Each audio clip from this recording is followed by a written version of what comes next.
Hello, my name is Matthew Hui, and today I will be talking about what Simpson's paradox is, and we'll also be using an example taken from a research paper using coronavirus data.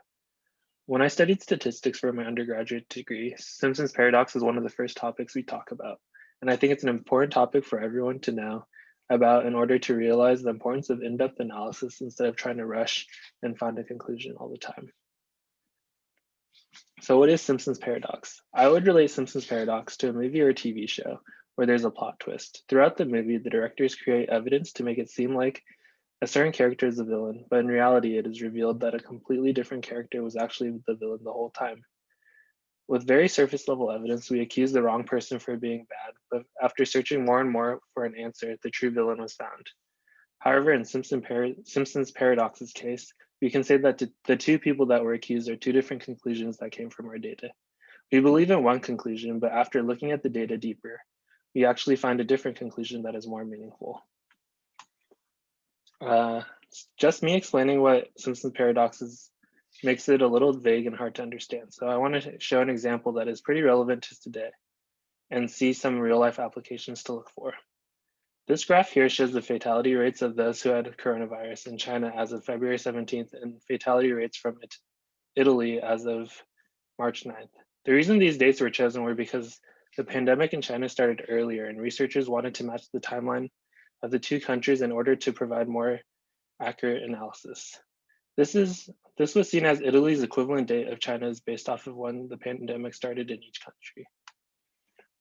So when we look at the overall fatality rate, why is Italy's higher even though China's fatality rate is higher for each age group? Well, this is an example of Simpson's paradox. One conclusion we can come up with is that Italy's fatality rate is higher because we see their total fatality rate is higher. However, when we separate the cases by age group, the more important conclusion is that China's fatality rate is higher. So why did this happen? When we start to look at the frequency data, we see that the majority of Italy's cases come from an older demographic than China's. Since people who are older are affected by the disease more, having a higher proportion of cases in the older demographic would cause the total fatality rate to be a lot higher. So Italy's total fatality rate wasn't because they couldn't treat the disease as well. It was more of an effect of older people catching the disease at a higher rate. Simpson's paradox is often an effect of difference in frequency data and creates problems in interpretations of data. It is more important to have proper exploratory data analysis before coming up with a conclusion in the data in order to avoid problems like this. If we were running a regression model, maybe we could include an interaction variable for age and country, but this is something we might not have thought about if we didn't do enough analysis. If you want to learn more about how Simpson's paradox can affect the interpretations in coronavirus data, this is the paper I got my graphs from and the example from. They do a much more thorough job in explaining and analyzing the data.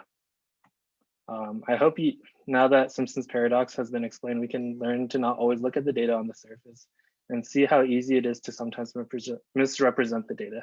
Thank you for listening to my talk today. Goodbye.